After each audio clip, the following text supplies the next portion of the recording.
Welcome. I know that you're all very, very busy, so I appreciate you taking the time to spend with me. I promise I'm going to make it incredibly valuable for you. Today is a workshop, not a webinar, because I don't think you need more information. What I think you need are systems that can run without you. And today you're going to get 4 proven automations that are going to create time, reduce chaos, and grow revenue.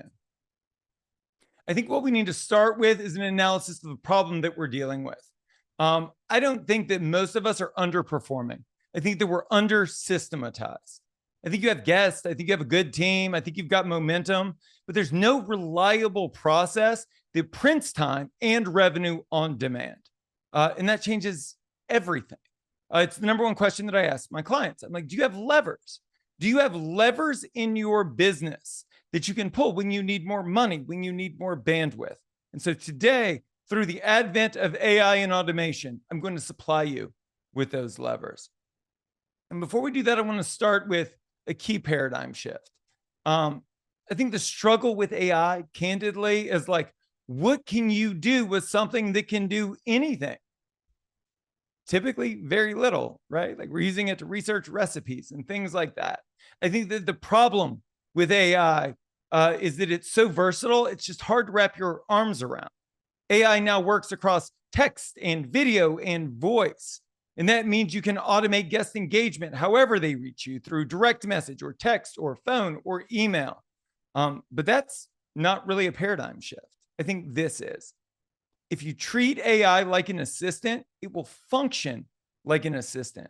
But if you treat AI like an executive, it will then function like an executive. And today I want to teach you how to do both. So here's what you're going to walk away with. 4 proven automations built for you that should claw back 15 to 20 hours per week and put more money in your pocket. You're not only going to get the information to reassure you, because we're going to cover a lot of stuff and we're going to move really fast today, but you're also going to get a playbook. So when I am referring to prompts or custom GPTs or any of that, all of that has been built into a workbook that will be provided to you after the session at no cost. I think that the first question I should probably answer is, who am I? Am I an idiot? Why should you listen to me? For those of you that don't know me, my name is Josh. I was a Michelin awarded restaurateur. I owned multiple concepts across multiple tiers of dining in Los Angeles, which I'm sure we can agree is one of the most competitive dining markets in the world. And if you were to ask me why I was so successful, I would argue that it's not because I was a better restaurateur than my competitors. It's because I was a better marketer.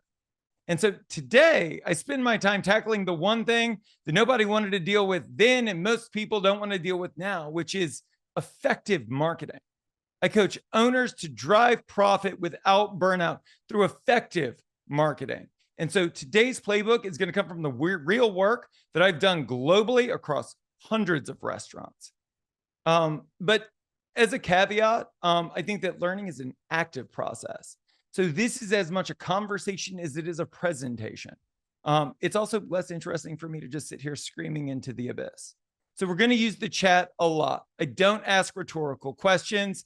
If you communicate with me in the chat, it will make it better for you, I promise. And so just to condition you, do me a favor. Everybody say hi in the chat so that we can get those fingers warmed up.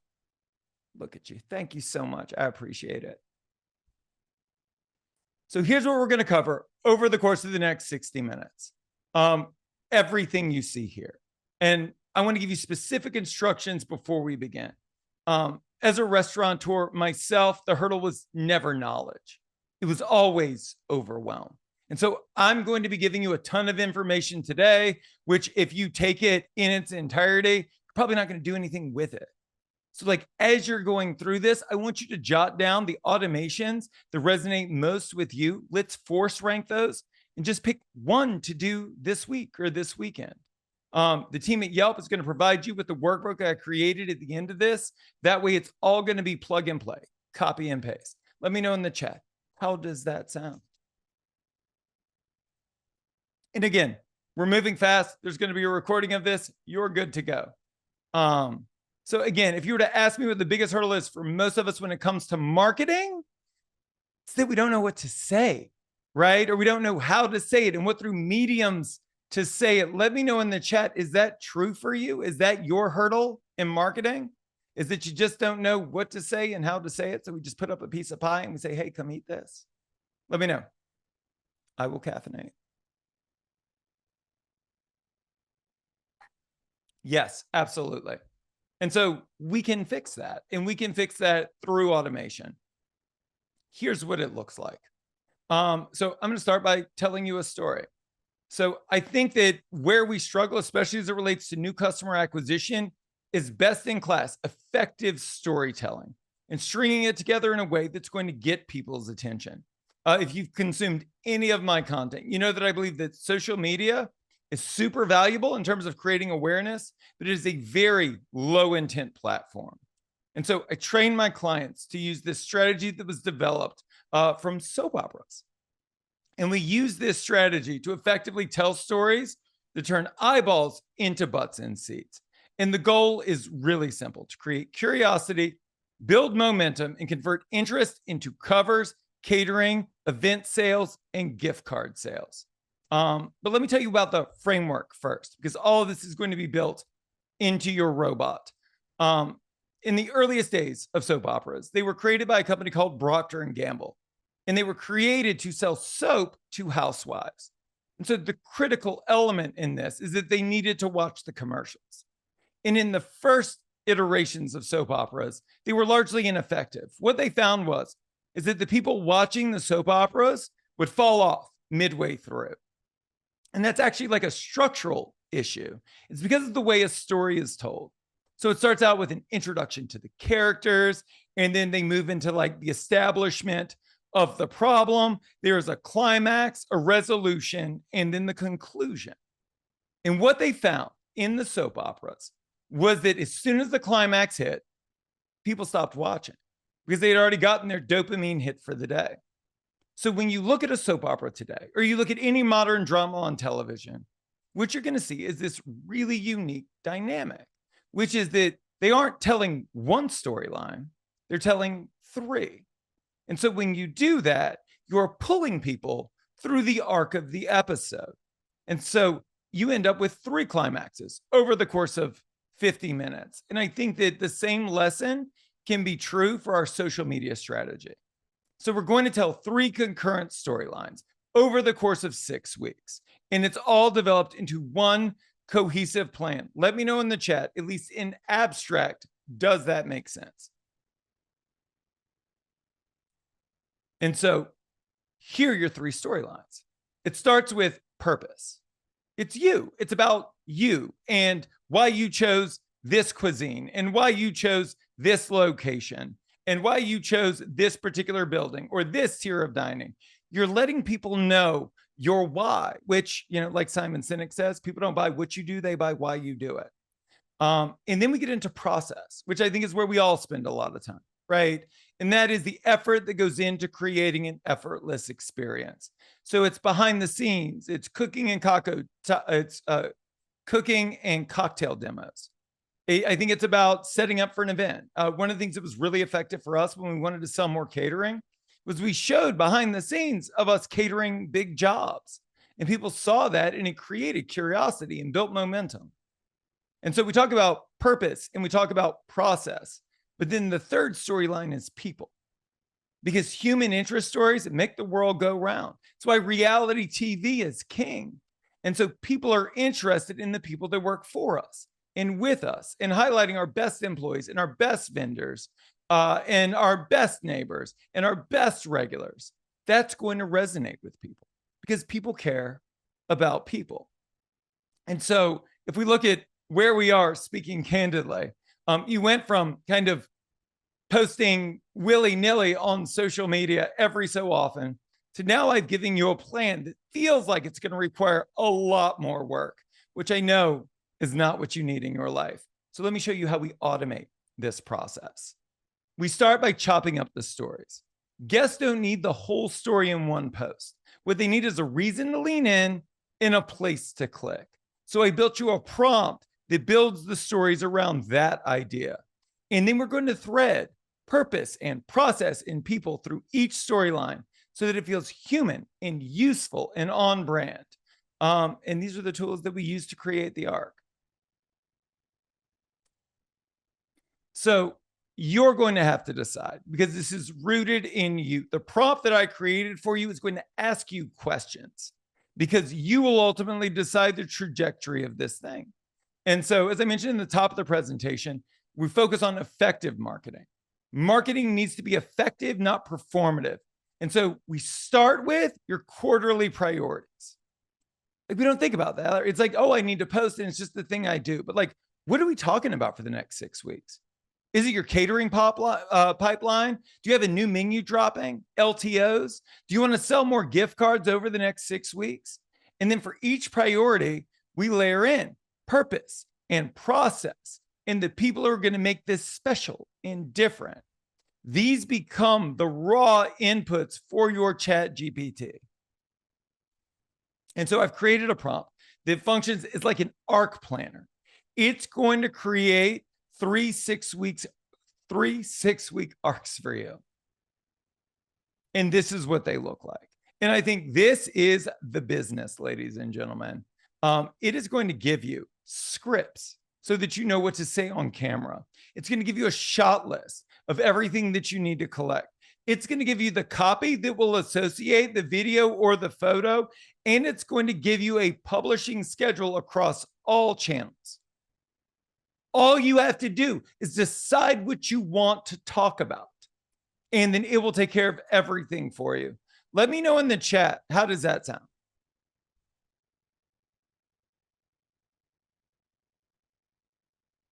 And while you guys are doing that, I want to talk about calendar and cadence. Because again, I think that your biggest hurdle, and you can tell me if you think I'm wrong, is overwhelm, right? I think that we all know a lot of what to do. And so what I would urge you to do is create a calendar in a cadence that works for you. I don't need you posting on social media 5 times a day. I need you to figure out what is reasonable for you, and then have the bot create the 6-week calendar that'll merge the 3 arcs according to your schedule and your objectives. That way it doesn't have to be overwhelming. Again, this is a process that should work for you. And so again, we get production workflow that ships. The way that my clients do it is they batch record once every 6 weeks. That is stored on a cloud drive that is labeled. And then they're using freelancers globally to put all of this together and schedule it out for them. So the AI does the content work. You are an active participant in the production of that. And then all of the post is outsourced for you. And when we think about like what restaurant owners should be doing, that is what you should be doing. And I hope that the question as we go through all of this is, are my neighbors doing this? Because you know they're not, right? And so marketing at one point for many years was optional, but it certainly isn't today. And so you've got to ask yourself, does this give you a competitive advantage? Are you able to tell better stories more easily in a systematic way? And I think that it does. And I've got the data to prove it. On the note of data, I would strongly recommend that you track the results of the work that you do here. Engagement, opens, clicks, covers, catering inquiries, gift card redemptions. Because what you want at the end of the day is to feed all of that information back into the chat so that ChatGPT can analyze those results so that the next set of social media posts it gives you, it's like a greatest hit. It's like a greatest hits album. They know what works. And so as a result, it's giving you more of what will resonate with your audience. Ultimately resulting in your social media looking like a greatest hits album. Does that make sense? Can you provide where to outsource? You can, absolutely. What's going to make that a lot easier, Ken, is to pay for the premium ChatGPT, which is like $20 a month. Interesting statistic. Less than 1% of everyone that uses ChatGPT pays the $20 a month. And the differences between the two in terms of output is startling. It'll be the best money you ever spent. Let's move on to automation number 2, the guest experience engine. I think that one of the most exciting things about AI, one of the biggest advantages, is hyper personalization at scale. What I'm talking about is like our ability to make people feel seen and special and cared for in mass and on demand. This is just a beautiful example of how I think AI can help us create a more hospitable, more human experience. Let's dig into what that looks like. So, practically speaking, we're looking at personalization at scale. And what that personalization is going to do is it's going to change how our guests and potential guests perceive our brand. And it's going to give them a reason to return soon. This isn't just about new customer acquisition, which candidly is like the crack cocaine of our industry. But it's about making sure when we engage with them, it is a tool for frequency to get people to come back. Also, one of the big concerns I have that we're trying to solve with this are there bottlenecks in your digital footprint. Are there opportunities where people are trying to connect with you and then can and ultimately choose someone else? Conversion is everything in marketing, and that should be the big thing that keeps us up at night. And so we're going to start by removing the bottlenecks. I think the best moments in restaurants are a little surprising, and they are unmistakably us. And I think that we're able to create that through authentic engagement at scale. And there are data points that we use to trigger this. So something that deeply informs, I think, everything that I do is not my successes, but my failures and like the hardships in my life. And to give you a personal aside on something that happened to me that I think directly impacts us is a couple of years before the pandemic, I ended up starting what became a virtual reservationist company. In my fine dining restaurant, we struggled to answer the phone during the day. And like, I knew I wasn't alone. I mean, we paid someone to do it. We paid her to fold napkins, but we never really got a maximum ROI. So what I did was I shared her and we reworked the line so that she answered the phones for me and a few of my neighbors.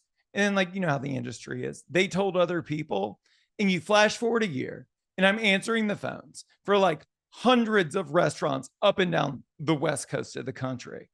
And it worked. It worked really well. One, I was able to mitigate the cost for all of us. And two, because these people were really effective communicators, we were able to scale covers. Because I believe that when people call us, it's of like high intent. And so this business scaled beautifully for years. And ultimately, I shut it down. And I shut it down, believe it or not, during a time that I didn't need to. I shut it down when I saw a commercial for the first AI phone answering system. And I demoed it. And it was objectively terrible. But I knew that like in 6 months, in a year, in 2 years, it would be better. And eventually it would be exponentially better. And I'm not a tech company. I was a services company. I've always been in the services business. So ultimately, what I ended up doing was shutting down that company because I knew at some point in the near term, I was going to be disrupted. And even though the demo that I did back then was terrible, I'm actually going to supply you with a recording today to show you how far that technology has come, because honestly, it is absolutely bananas. I want to talk about scaling events and catering. This is a marketing hack that doesn't involve AI, but it involves automation, which to me are kind of part and parcel with the same thing. Let me know in the chat, how many of you are aware of the idea of time to lead? Are you familiar with that marketing framework? Please let me know in the chat. Otherwise, I'll explain it.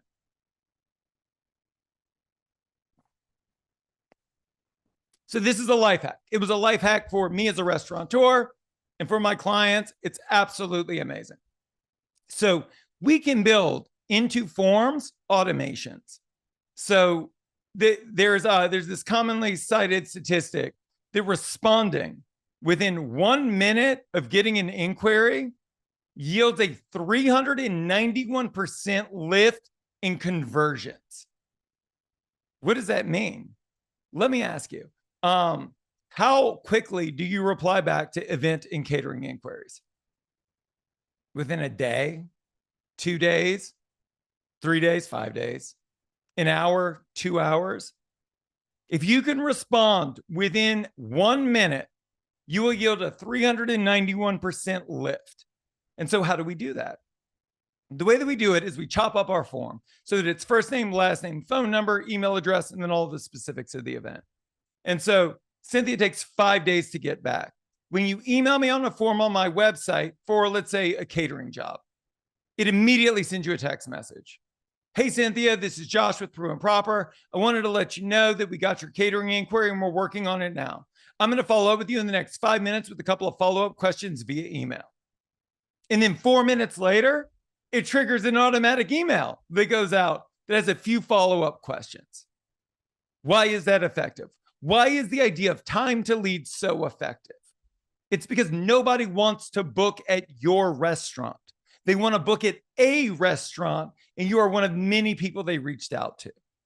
What I am trying to do through this automation process is I am trying to stop the prospecting process.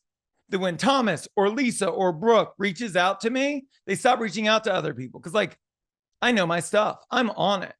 I'm the only person that reached out to you directly within seconds. And then I followed up with an email that had really good questions. Those were questions that I could have asked on the form, but I didn't, because what I'm trying to do is put the ball back in your court. And then I also want to make sure that I have stopped the prospecting process. Does that make sense? Let me know in the chat.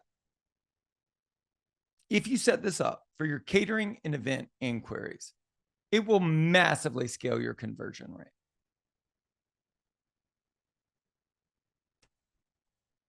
So let's talk about guest personas. Are you guys familiar with the concepts of personas?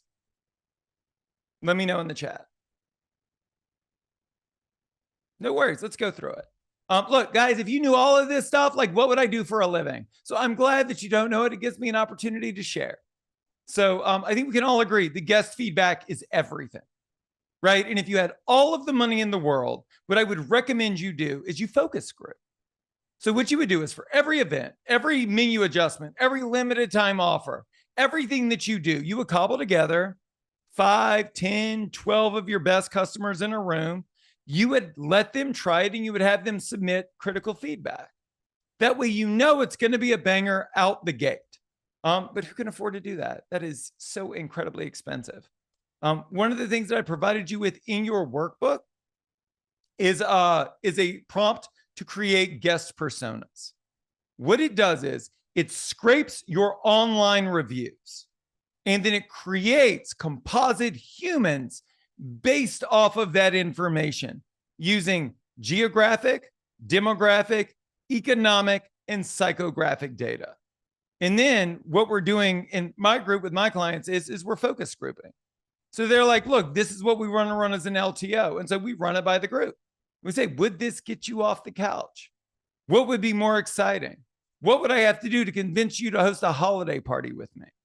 All of these things. We use that feedback to refine their marketing over time to make sure that it resonates with their audience. This is an incredibly valuable tool that'll help you nail every initiative moving forward out the gate.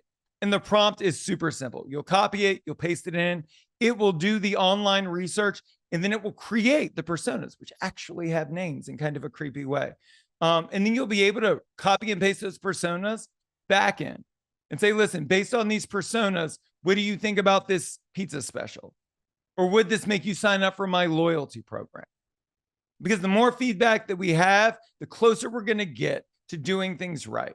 You can tell me if you think I'm wrong, but the most frustrating thing for me as a restaurateur was the trial and error.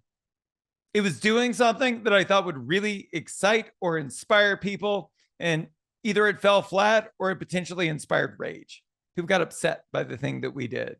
And so, yes, Yelp workbook, Cynthia, it's all going to be provided after the training. And so I'm trying to mitigate your trial and error. I'm trying to give you the tools that you need through AI to nail these marketing things out the gate. I want to talk about surprise and delight. Will Guidara talks a lot about this, and he is not wrong. When we talk about surprise and delight, what we're talking about is all of these little ways that we could potentially exceed expectations in an unexpected way. For me, the reason I think it's important is because surprise and delight is the driver of word of mouth advertising. No one has ever been like, yo, you should go to Lisa's restaurant. It's pretty good. That's not how people talk. It's not how people think. And so what we do is we create these moments of surprise and delight that make people feel seen and special, that change the way people see our restaurant, that function as a tool for frequency and can be executed by you or me or your managers or your line level employees. Does that make sense? Is that clear? Would an example be helpful? Let's talk about it. So when you look at, like, you come in, you have a great time, I give you a free dessert. Is that surprise and delight? No, that's delight. You're not going to be like, oh my God, you've got to go to Cynthia's restaurant. She gave me a free piece of pie. That's just not how people behave. When you give somebody a free dessert on their birthday, that's delight, but not surprise and delight. Because if you didn't give them the dessert, they'd be like, what the heck? It's my birthday. This is what surprise and delight looks like. If you came to my restaurant to celebrate your anniversary, we did what everybody does. We give you 2 glasses of bubbles. I would walk up to the table. I would hand you the bubbles. I would congratulate you on not being divorced in a country with a 50% divorce rate. But as I was walking away from the table, I would go, oh, do you hear that? And the song that they danced to at their wedding is playing through the speakers of my restaurant. How much does that cost? $0. Does that exceed expectations in an unexpected way? Does that make them feel seen and special? Is that a tool for frequency? Where are they going to host their anniversary next year? Word of mouth. When people say, hey, Kathy, how was your anniversary? Do you think she's going to talk about the food or the expedient service that she got or how well we pre-bussed the tables? No, she's going to talk about the song. And so surprise and delight was my life hack. It was the thing that we did that differentiated us from every other restaurant there was. But it's hard to think about, right? We build these out across all tiers of dining, but you should be able to do the same. I don't want you to be limited in your ability. So in the Yelp workbook that's going to be provided, there is a prompt. It's going to ask you questions about your business. It's also going to look at the name of your restaurant and your website and scrape a ton of data to create custom surprise and delight for your businesses. Is that helpful? Before we move on, any questions on anything we've covered? I know I am working at a breakneck pace here, but I just want to make sure that you guys get everything all at once. How do you do that? Effort. It's just everybody has to understand what business they're in. I have always understood the difference between me and the restaurant next door is not quality of food and beverage. It's like in my ability to effectively tell my story and market. And I never had a ton of money to work with. Even when we did well, I wasn't willing to spend it because I wanted to keep it. How do I collect data, personal data on customers? We're going to get into that, I promise. Can we talk about time for a minute? Because we're probably far enough along in this that you're like, oh my God, I've had all the time in the world. I would do all of this, but I don't have that much time. One of the best automations that I use AI for is and isn't what you would think. I don't delegate to AI. What I do is I use AI to more effectively delegate to my team. Let's talk about what that looks like in practical application. So I think most operators try to hand off responsibilities without handing off the system. I've never been able to delegate something that is broken to someone else and have them fix it and execute it with perfection. And I don't want to set people up to fail. And I know you don't either. And so the first thing that we have to do is we actually have to capture the way you actually work, the way the system actually works, so that we can build out a repeatable system. And here's the hurdle. We're all liars, but not intentionally. If I was to ask any one of you, like, write up how you do inventory, talk to me about how you do the schedule. You're going to skip steps. You're going to forget the order. And the fix is really simple. We record it. So this all starts with you simply recording what you're doing. So if you're doing the schedule on the computer, there are free apps like Loom that you can use that, like, as you're working on your computer, you can talk to it and you would just narrate your approach to everything. If it's in your restaurant and you're physically doing inventory, just take out your phone and record a video of you doing inventory. And messy is fine. I just need you to narrate the process like you're talking to an idiot, right? Like, these are the things I do. This is my approach. This is what I check for first. And you're going to forget and things are going to be out of order, but you don't have to worry because the video is going to write itself through the transcription that we create. So I think the issue with most delegation comes down to the way we structure the SOPs. The way that I have found to structure SOPs the most effectively comes from a book by a guy named Dan Martell called Buy Back Your Time. It is easily the cleanest SOP framework I've found. It starts with camcorder. You record yourself. That way there is this perennial living evidence of what you did and how you did it. And then there's course, which is like 5 to 10 high-level steps that define the path to be done. There's cadence. How often does this happen? Daily, weekly, or monthly? And checklist. Now, the checklist is interesting because it's not what you think. Like, you think the checklist should be all of the things that they need to do. But this was just a paradigm shift for me as an operator because the checklist is not the checklist for them. It is the checklist in your mind.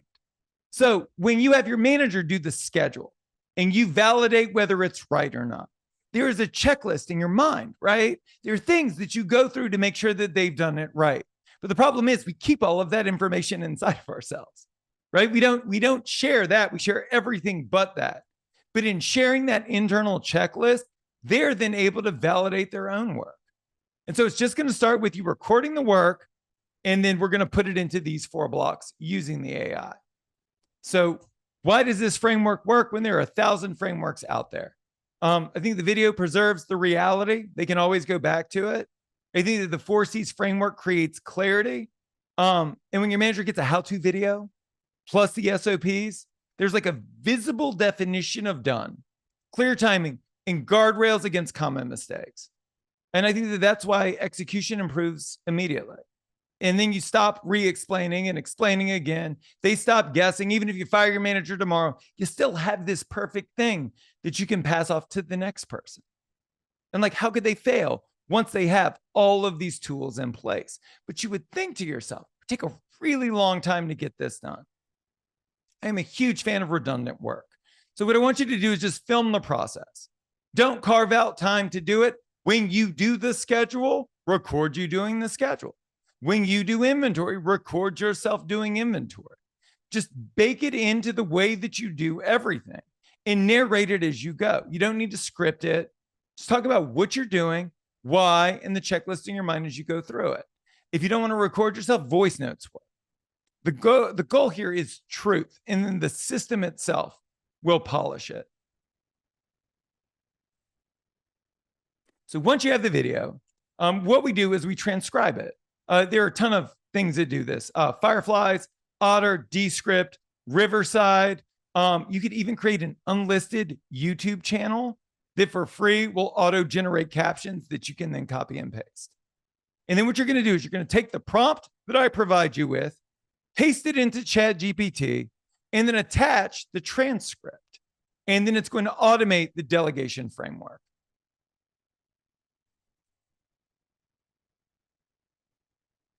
And so it's a copy and paste job.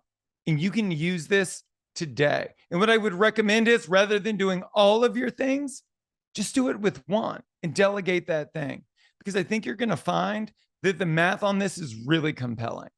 And then just to make sure that, especially the first time you do it, that nothing gets lost, a great hack is the 10-80-10 strategy. So you're going to give them the video and the SOP, but you're going to be with them in the beginning. So the first couple of times they do it, you need to be there for the first 10% of the job. So if they're doing the schedule, you'll sit across from them and you'll say, all right, walk me through your approach. Do you have any questions? And then on their own, they will do 80% of the work. And right before they submit the order, or right before they publish the schedule, you're going to jump back in the last 10% just to make sure that it's perfect. And then any adjustments you make, we'll adjust the SOP accordingly. Just by going back into the chat and saying, hey, based on what we just did, this needs to be changed. and it will update it forever. And you're going to have that chat forever. So you can always go back and update as your systems change. So what do you get? You do all of this stuff. It's going to take you time. Let's do the math. So 5 recurring questions or tasks. They take about 15 minutes to knock out each day, 7 shifts a week. Is going to translate to 8 or 9 hours returned every single week. And you multiply this across roles because you're not doing it. Your managers are doing it, right? Your lead server is doing it for your line level servers. And then we're able to create consistency. Everything's done right the first time. And you are no longer the bottleneck in your business. Like, this isn't a feature, guys. Like, this is how we do business. And then if you layer in phone AI to field calls and email and text automations like we discussed to dramatically diminish your time to lead, you're going to more than double these time savings and the revenue associated with it. So again, I know I'm moving fast, right? Record the truth, use the prompt to convert that video into the 4Cs framework, and then roll it out with the 10-80-10 strategy. And this will scale infinitely for you. Also, this is how owners delegate. You know, the biggest hurdle for me, I think, in the earliest stages of my career as a restaurateur, was that I became a restaurateur because I was a world-class restaurant manager. And so when I became an owner, I just deferred to all of the things that I did as a restaurant manager. I didn't really understand what restaurant owners do. And maybe that's unique to me, but over the course of the next 5+ years, I figured it out. And like, this is one of the key ways to get that done. And we're able to use technology to compress what would take months into what would take hours. Any questions on that before we move forward? I will caffeinate.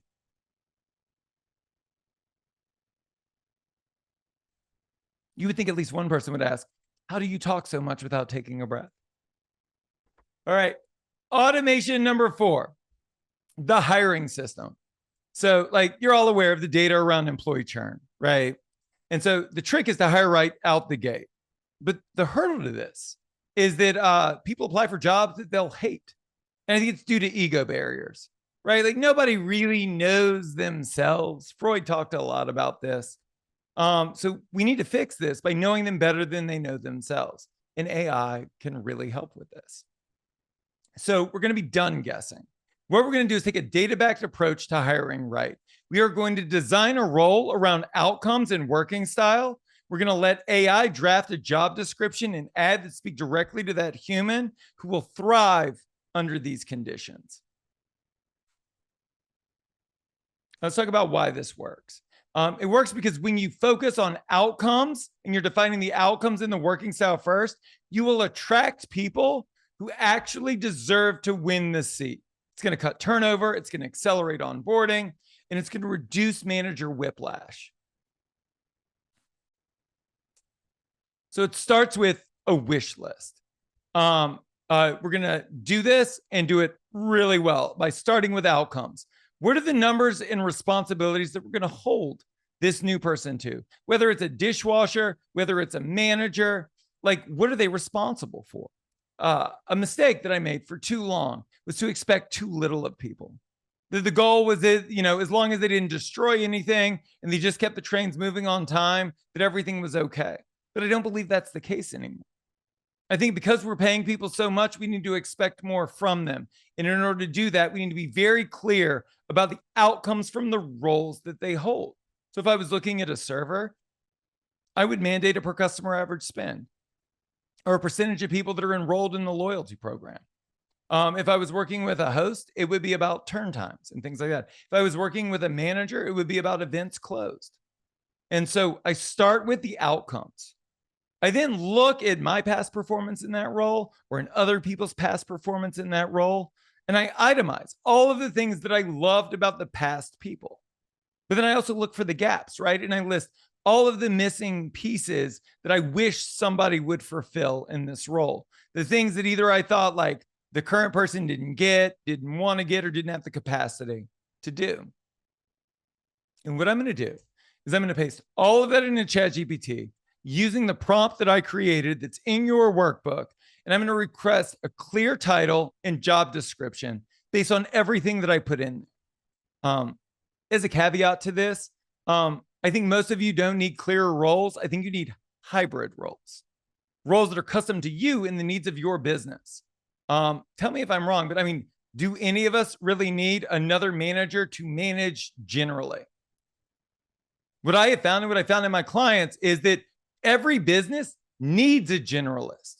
That's you, right? Like you're the generalist in your business. You know a little bit about everything. You can learn just about anything. You can accomplish just about everything. Like you are that role.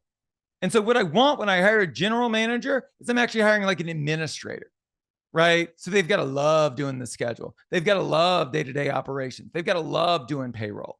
I want people that live for the things that I hate, that are a waste of my time, because my time is better spent bringing in true revenue. So we're going to load in the wish list, and it's going to create a custom job description for a custom role that is specific to the needs of my business. And then what we're going to do is we're going to start scanning brains. For those of you that don't know what a DISC profile is, D-I-S-C, it's a personality test. It represents 4 key personality styles that describe a person's behavioral patterns. There are tons of free tools online that can help you with this. And so what we do is, once we have this perfect role and this perfect job description, is we ask ChatGPT, we say, what would be the DISC profile of someone that is perfect for this role? And then what we do, and this is kind of fun, we then DISC ourselves. And then we say, great, so now that we know who that person is, this is who I am. And they're going to be working directly with me. Would you change this profile based on my style? And then we're going to lock in the target profile that is not only perfect for the role, but perfect to work with me. And then what we're going to do, once we know what the perfect DISC profile is for this person, we're going to update the job description. What I'm going to do is I'm going to ask the system to create an ad for this job that would resonate only with the person that matches this DISC profile. Because I'm not talking to everyone. I'm talking to this person.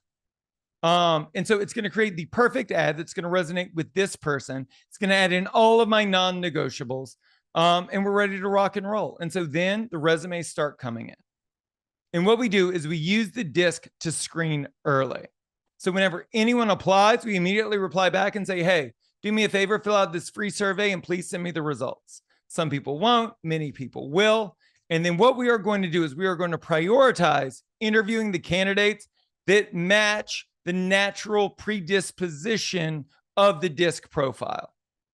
And we're going to ask ChatGPT for behavioral questions that are tied to our outcome and our cultures. And then I'm going to sit with these people and I'm going to interview them. And I'm going to ask the questions that the robot suggested I ask, plus my own.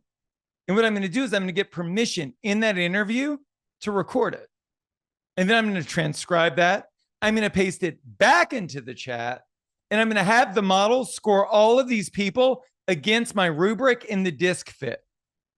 It's going to use the score to rank the finalists. I'll make the final call, but I'm going to use AI as decision support. I've had clients do this hundreds of times. And to date, and things could change, but to date, no one has ever hired anyone through this process, especially for leadership positions, and ended up subsequently terminating that person.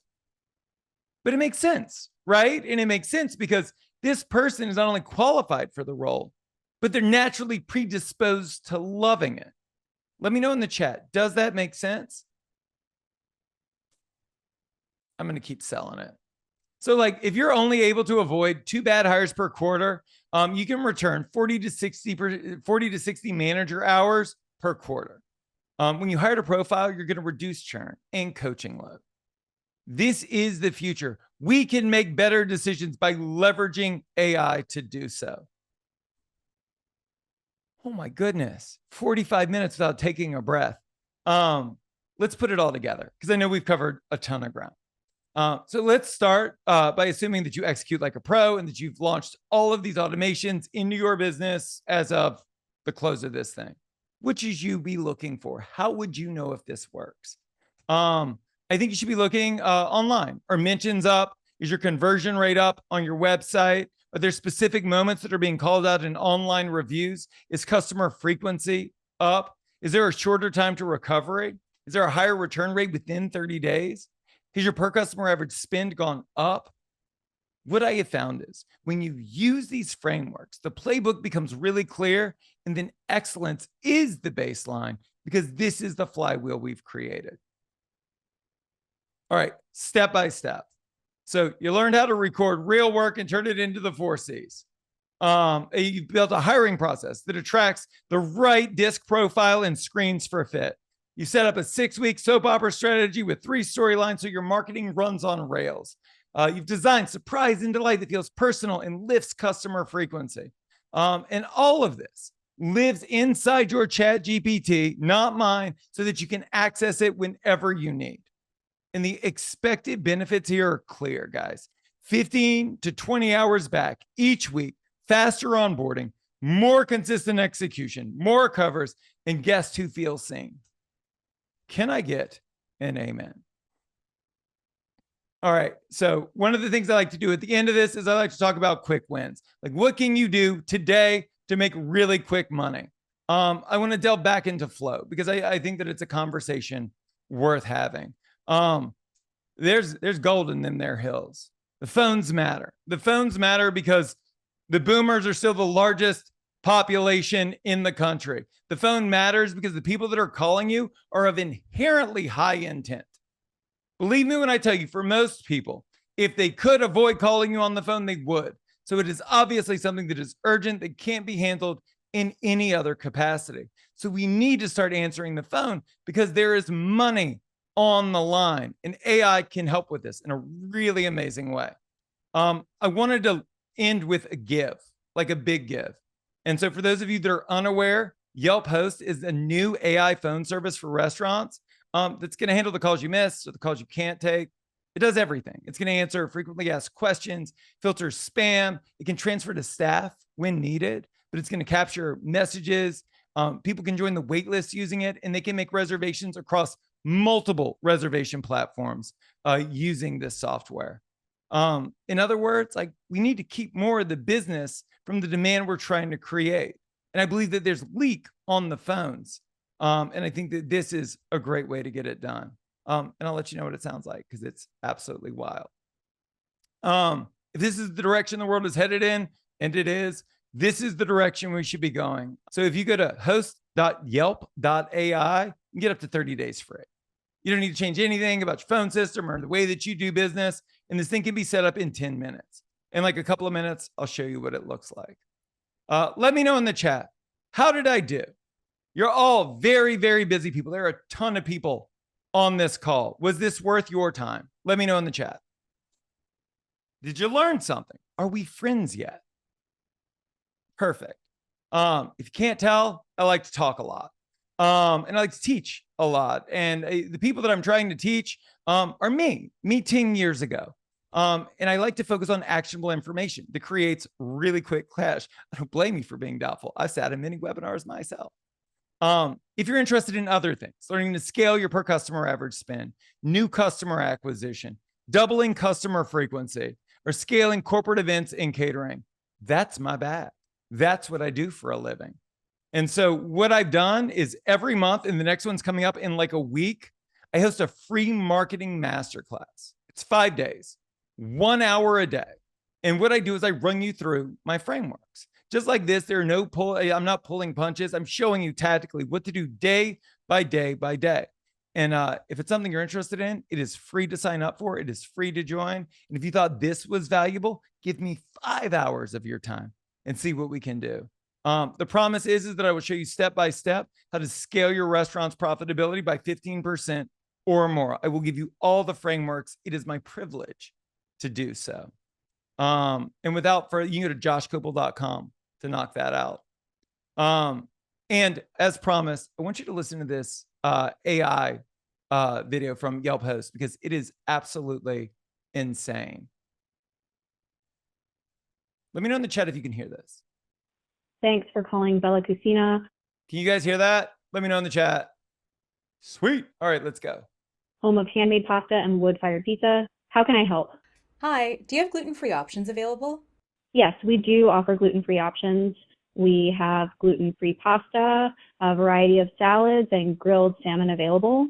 Would you like me to send you a link to our menu via text so you can check out all the options? Sure. Great. I just sent you a link to our menu by text. Is there anything else I can help you with today? Can I book a table for this Friday at 7 p.m. for 4 people? One moment, please. We do have a table available for 4 people this Friday. Would you prefer to sit indoors or out on the patio? Indoors, please, and we'll need a high chair. I'll make a note of that for the host. Can I please have the first and last name for the reservation? Yes, it's Natalie Miles, Miles. Your reservation is all set. You'll be getting a text with your reservation details and a link to download the Yelp app if you want to make any changes. Is there anything else I can help you with today? Nope, that's everything. Thank you. You're welcome. Have a wonderful time at Bella Cucina. Take care. My God. I mean, that would have put me out of business so fast. It's amazing. It's amazing. And it gives people exactly what they need and it feels seamless. So again, I strongly recommend you try it for free. Lord knows you have nothing to lose. So again, Yelp has a suite of services they can offer you. Yelp Host to turn missed calls into revenue. Yelp Guest Manager to turn eyeballs into butts in seats immediately. Yelp Ads to get more attention and traffic. And the Guest Experience Survey to understand why guests don't return or what would inspire them to return with more frequency. You can learn about all of this stuff at business.yelp.com/restaurants. Guys, I'm going to be completely candid with you. I am so grateful that you gave me your time. But like, I am equally as grateful that Yelp set up this platform where we could work together in like a really tactical way, because I assure you, I am not a cheap date. And so big up to Yelp for giving me this opportunity to teach and to learn with you. If you have any questions, you're going to be getting a ton of information, including the workbook. Feel free to reach out directly through my website. And I'm at your service. I think you can tell I get a lot of energy from this, and it's my privilege and pleasure to serve you. We'll catch you on the flip. Have a good one.